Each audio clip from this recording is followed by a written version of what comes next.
The Lord be with you. and with your spirit. A reading from the Holy Gospel according to Saint Matthew. Glory to you, O Lord. Jesus said to his disciples, "If your brother sins against you, go and tell him his fault between you and him alone. If he listens to you, you have won over your brother. If he does not listen, take one or two others along with you, so that every fact may be established on the testimony of two or three witnesses. If he refuses to listen to them, tell the church. If he refuses to listen even to the church, then treat him as you would a Gentile or a tax collector. Amen, I say to you, whatever you bind on earth shall be bound in heaven, and whatever you loose on earth shall be loosed in heaven. Again, amen, I say to you, if two of you agree on earth about anything for which they are to pray, it shall be granted to them by my heavenly Father. For where two or three are gathered in my name, there I am in the midst of them." My dear brothers and sisters, the good news of our salvation. Praise to you, Lord Jesus Christ.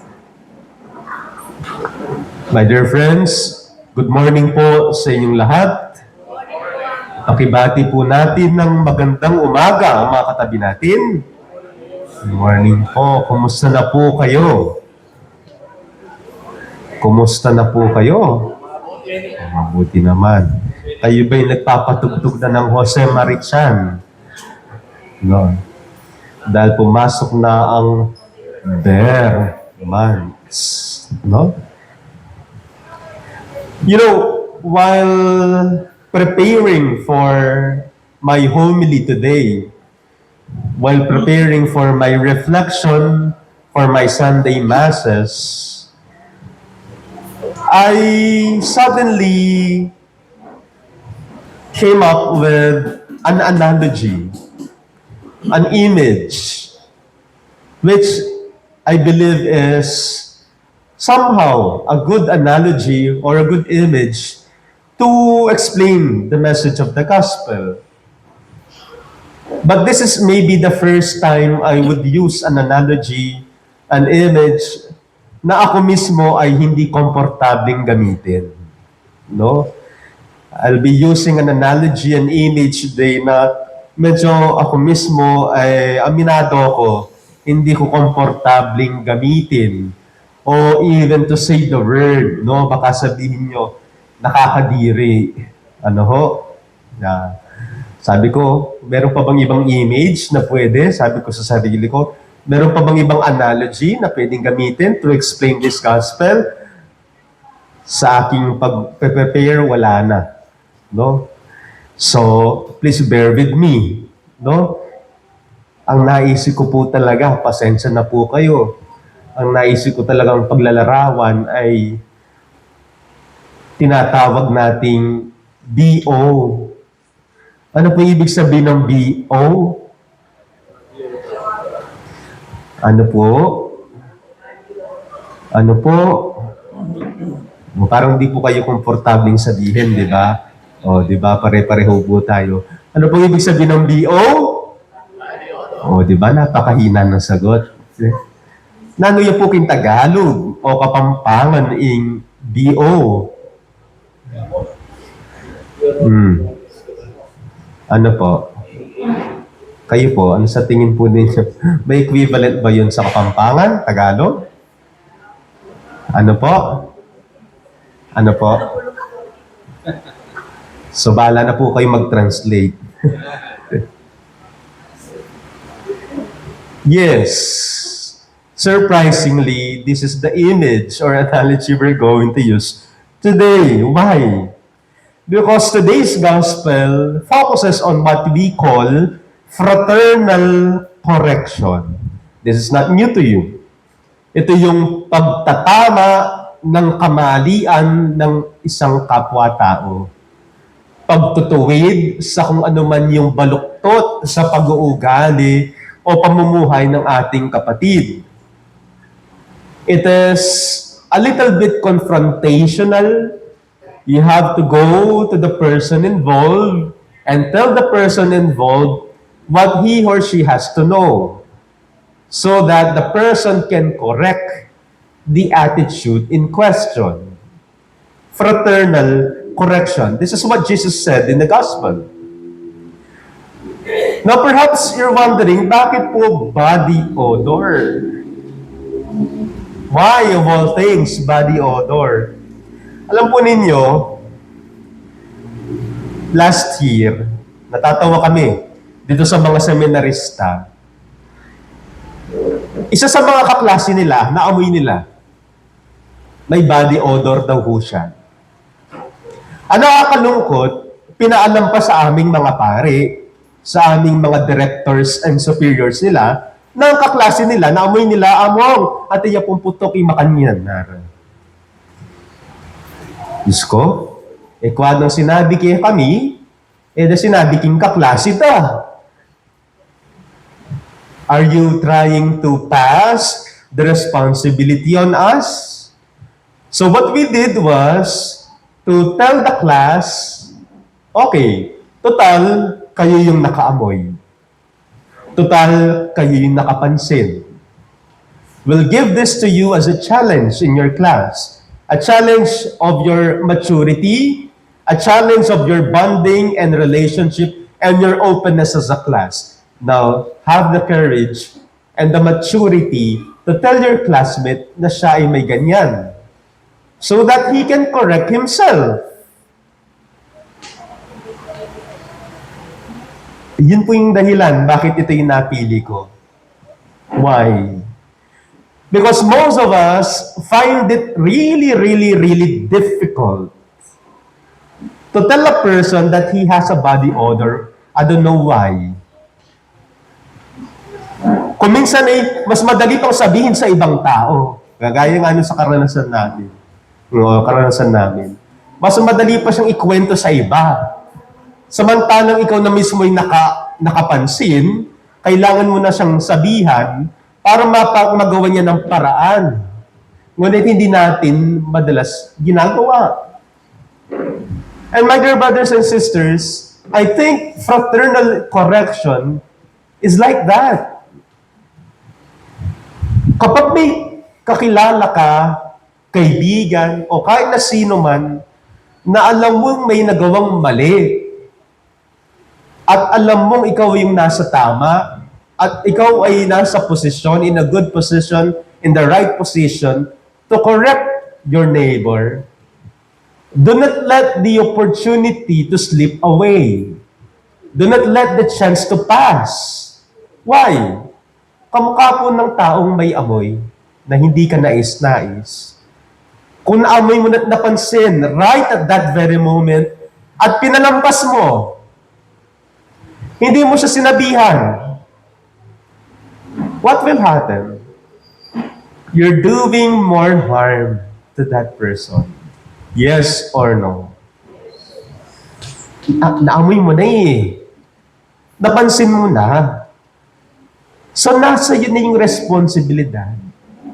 He might be unconscious or unaware of it. So, by all means, help the person. Tell him so that he can correct himself. Sabi ko nga, the moment you fail to tell him immediately and you let the opportunity to inform the person to slip away, you did not grab the chance, you're doing more harm to that person. Mas lakwas siya pang may pakarine. Lakwas siya para gumisalbag kamarinayan. And that is very true with fraternal correction. Alam mo nang may mali sa kanya. Alam mo nang may dapat ituwid sa kanyang pag-uugali at pamumuhay. But you let the opportunity to tell him to fade away, to slip away. Kung minsan nga, dala ng takot, perhaps we feared that the person might get offended, ne? Or at times, we do not know the right words to use to tell the person. But nonetheless, the responsibility remains. Pananagutan natin ang bawat isa. And that is very clear in the gospel because in the process that Jesus proposed, ang sabi niya, kausapin mo muna ng personal, one-on-one, masinsinang pag-uusap, itong taong nagawan ka ng mali. But if he refuses to listen to you, bring one or two who will serve as witnesses. Hopefully, your brother who sinned against you will listen with you and the witnesses. Now, if he refuses to listen to you and the witnesses, tell the church, meaning to say, bring along with you the whole community. Why? We have to understand fraternal correction in the context of a community. Correction is first and foremost communal. Ang pagtuwid sa mali ng isang tao ay communal. It is a communal effort. Meaning to say, hindi po pwedeng wala kang pakialam. Hindi pwedeng basta-basta lang. Hindi pwedeng kanya-kanyang pamumuhay lang. We hold one another accountable. Pananagutan natin ang bawat isa. Sabi nga nung kantang Pananagutan. Yes, correcting a wrong and erring attitude is a communal effort. At ginagawa ito, hindi para pressurein yung taong nagkamali, but to bring and win back the member who is erring. But my dear brothers and sisters, although fraternal correction is communal, don't forget, lest we forget, fraternal correction is also personal. It is also personal. Ano pong ibig sabihin nito? Ang pagtuwid ng mali, yes, it's communal, but it's also personal. Going back to the analogy, pagkatapos mong sabihan na, Brads, napansin ko, may ganito ka. Alam mo, parang dapat ata gumamit ka na ng ganito. After telling the person that, that's already the end of your role. Yes or no? Hanggang doon ka na lang. You did your role. That's why fraternal correction is still personal. Why? We cannot do that for the person. Alang-alang pa manguskus deodorant kayo. We cannot do that for the person. On a more personal level, after being informed by the members of the community, after being corrected by others, the responsibility also depends on us. Depending on our openness to the different constructive criticism being passed on to us. And so, my dear brothers and sisters, in today's gospel, let us ask the Lord these two graces. Hingin po natin sa Panginoon sa panalangin sa misang ito, ang dalawang klaseng biyaya o grasya, which I put in two letters, B-O. Humingi tayo ng grasya ng B-O sa Panginoon. Hindi po body odor. No? Kundi first, bravery. Sapat na tapang. Let's ask the Lord to grant us the gift of courage so that we will not be speechless in times when we have to speak and tell our neighbors. Yung lakas ng loob para sabihan siya. out of concern for that person. But secondly, let us also ask the Lord to grant us the grace of letter O, openness.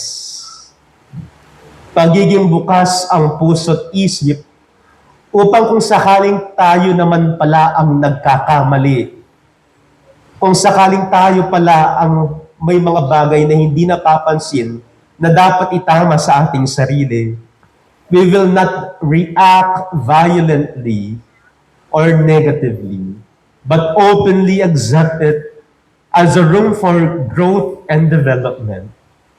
By doing so, we build up a stronger community.